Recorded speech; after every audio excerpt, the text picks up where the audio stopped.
नमस्कार, मैं हूं आपके साथ पूर्णिमा मिश्रा। हमारे खास प्रोग्राम क्या कहते हैं नरेंद्र मोदी में आज आपको सुनवाएंगे पीएम मोदी का वो ऐतिहासिक भाषण जो उन्होंने 1 नवंबर 2022 को बांसवाड़ा राजस्थान में दिया। अपने भाषण में प्रधानमंत्री ने कहा कि हम आदिवासी समाज के बलिदानों के ऋणी हैं, हम उनके योगदानों के ऋणी हैं। इस समाज ने प्रकृति से लेकर पर्यावरण तक, संस्कृति से लेकर परंपराओं तक भारत के चरित्र को सहेजा और संजोया है और आज समय है कि देश इस ऋण के लिए, इस योगदान के लिए आदिवासी समाज की सेवा कर उनका धन्यवाद करे। भाई और बहनों, गुजरात का मुख्यमंत्री रहते हुए मानगढ़ का जो क्षेत्र गुजरात में पड़ता है, मुझे उसकी सेवा का सौभाग्य मिला था। उसी क्षेत्र में गोविंद गुरु ने अपने जीवन के अंतिम वर्ष भी बिताए थे। उनकी ऊर्जा, उनकी शिक्षाएं आज भी इस मिट्टी में महसूस की जा रही हैं। मैं विशेष रूप से हमारे कटारा कनकमल जी का और यहां के समाज का भी आज सर झुका करके नमन करना चाहता हूं। जब मैं पहले आता था, एक पूरा वीरान क्षेत्र था और मैंने आग्रह किया था वन महोत्सव के द्वारा। आज मुझे इतना संतोष हुआ, चारों तरफ मुझे हरियाली नजर आ रही है। आपने पूरे श्रद्धाभाव से वन विकास के लिए जो काम किया है, इस क्षेत्र को जिस प्रकार से हरा भरा बना दिया है, मैं इसके लिए यहां के सभी साथियों का हृदय से आज मैं अभिनंदन करता हूं। साथियों, उस क्षेत्र में जब विकास हुआ, जब सड़कें बनी, तो वहां के लोगों का जीवन तो बेहतर हुआ ही, गोविंद गुरु की शिक्षाओं का भी विस्तार हुआ।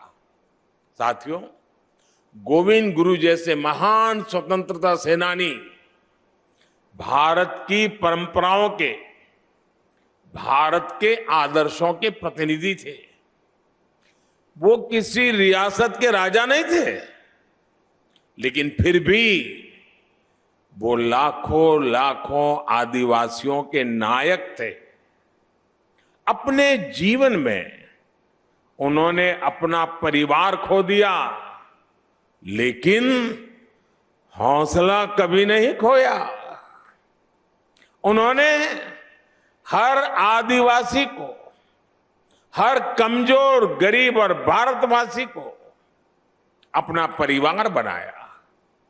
गोविंद गुरु ने अगर आदिवासी समाज के शोषण के खिलाफ अंग्रेजी हुकूमत से संघर्ष का बिगुल फूंका, तो साथ ही अपने समाज की बुराइयों के खिलाफ भी उन्होंने लड़ाई लड़ी थी। वो एक समाज सुधारक भी थे, वो एक आध्यात्मिक गुरु भी थे, वो एक संत भी थे, वो एक लोक नेता भी थे।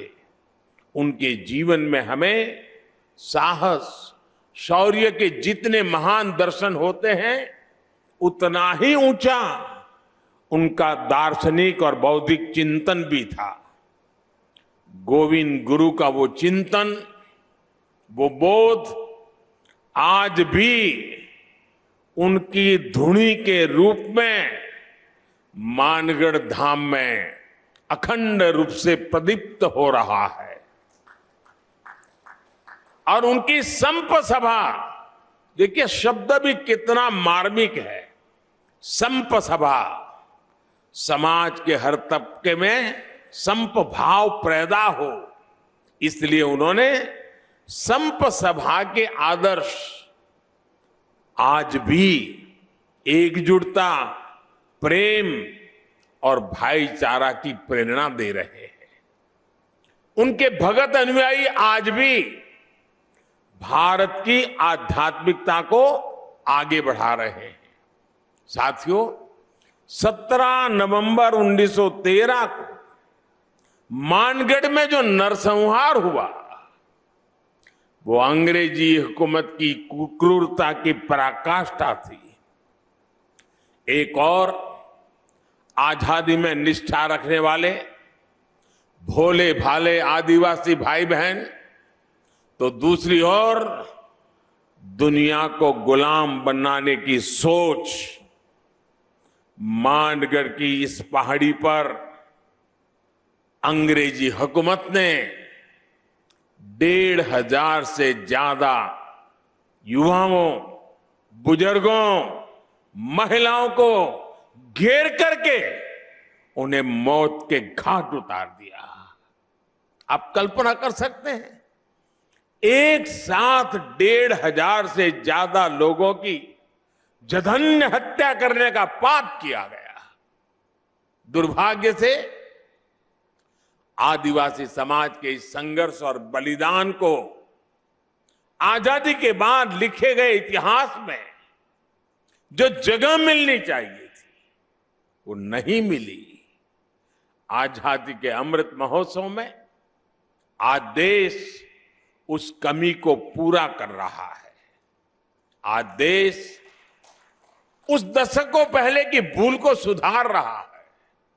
साथियों, भारत का अतीत, भारत का इतिहास, भारत का वर्तमान और भारत का भविष्य आदिवासी समाज के बिना पूरा नहीं होता।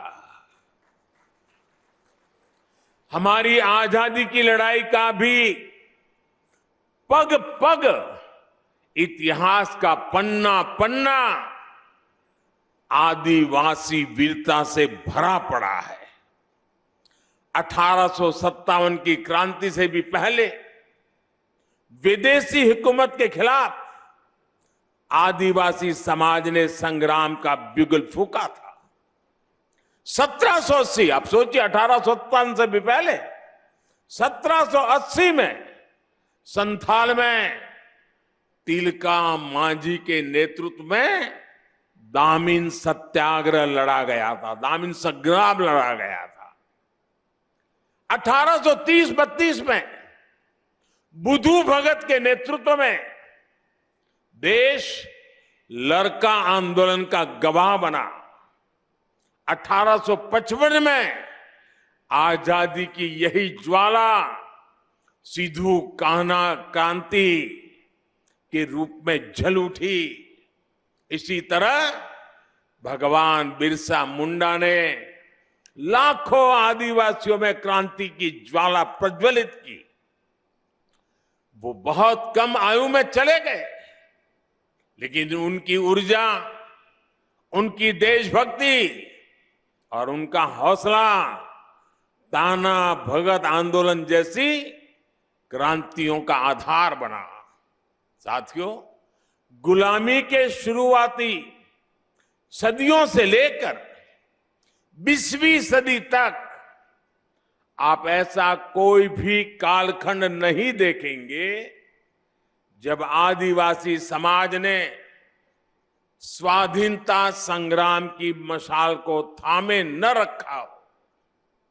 आंध्र प्रदेश में अल्लूरी सीताराम राजू गारू के नेतृत्व में आदिवासी समाज ने रंपा क्रांति को एक नई धार दे दी थी। और राजस्थान की ये धरती तो उससे भी बहुत पहले ही आदिवासी समाज की देशभक्ति की गवाह रही है। इसी धरती पर हमारे आदिवासी भाई बहन महाराणा प्रताप के साथ उनकी ताकत बनकर के खड़े हुए थे। साथियों, हम आदिवासी समाज के बलिदानों के ऋणी हैं, हम उनके योगदान के ऋणी हैं। इस समाज के, इसने प्रकृति से लेकर पर्यावरण तक, संस्कृति से लेकर परंपराओं तक भारत के चरित्र को सहेजा और संजोया है। आज समय है कि देश इस ऋण के लिए, इस योगदान के लिए आदिवासी समाज की सेवा कर उनका धन्यवाद करे। बीते 8 वर्षों से यही भावना हमारे प्रयासों को ऊर्जा देती रही है। आज से कुछ दिन बाद ही 15 नवंबर को भगवान बिरसा मुंडा की जयंती पर देश जनजातीय गौरव दिवस मनाएगा। आदिवासी समाज के अतीत और इतिहास को जन जन तक पहुंचाने के लिए आज देश भर में आदिवासी स्वतंत्रता सेनानियों को समर्पित विशेष म्यूजियम बनाए जा रहे हैं। जिस भव्य विरासत से हमारी पीढ़ियां वंचित रह रही थी, वो अब उनके चिंतन का, उनकी सोच का और उनकी प्रेरणाओं का हिस्सा बनेगी। भाइयों बहनों, देश में आदिवासी समाज का विस्तार और उसकी भूमिका इतनी बड़ी है कि हमें उसके लिए समर्पित भाव से काम करने की जरूरत है। राजस्थान और गुजरात से लेकर पूर्वोत्तर और ओडिशा तक विविधता से भरे आदिवासी समाज की सेवा के लिए आज देश स्पष्ट नीतियों के साथ काम कर रहा है। वनबंधु कल्याण योजना के जरिए आज जनजातीय आबादी को पानी, बिजली, शिक्षा, स्वास्थ्य और रोजगार के अवसरों से जोड़ा जा रहा है। आज देश में वन क्षेत्र भी बढ़ रहे हैं, वन संपदा भी सुरक्षित की जा रही है और साथ ही आदिवासी क्षेत्र डिजिटल इंडिया से भी जुड़ रहे हैं।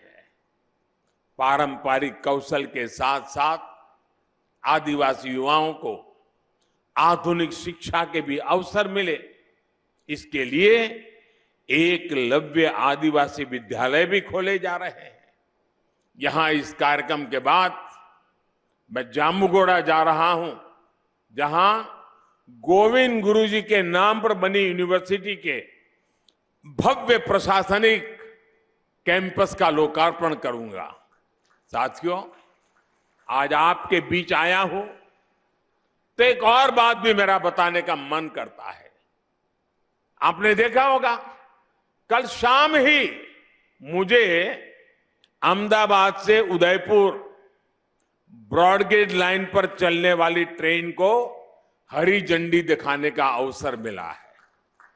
300 किलोमीटर लंबी इस रेल लाइन का ब्रॉडगेज में बदलना राजस्थान के हमारे भाइयों और बहनों के लिए भी बहुत महत्वपूर्ण है।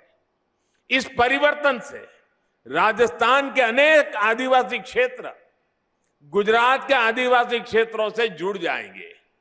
इस नई रेल लाइन से राजस्थान के टूरिज्म को भी बड़ा लाभ होगा, यहां के औद्योगिक विकास में भी मदद मिलेगी। इससे युवाओं को रोजगार की भी नई संभावनाएं बढ़ेगी। साथियों, अभी यहां मानगढ़ धाम के संपूर्ण विकास की चर्चा भी हुई है। मानगढ़ धाम के भव्य विस्तार की प्रबल इच्छा हम सभी में है। इसके लिए राजस्थान, गुजरात, मध्य प्रदेश और महाराष्ट्र को मिलकर काम करने की आवश्यकता है। मेरे यहां चारों राज्य और सरकारों से आग्रह है कि इस दिशा में विस्तृत चर्चा करें, एक रोड मैप तैयार करें, ताकि गोविंद गुरु जी का ये स्मृति स्थल भी पूरे विश्व में अपनी पहचान बनाए।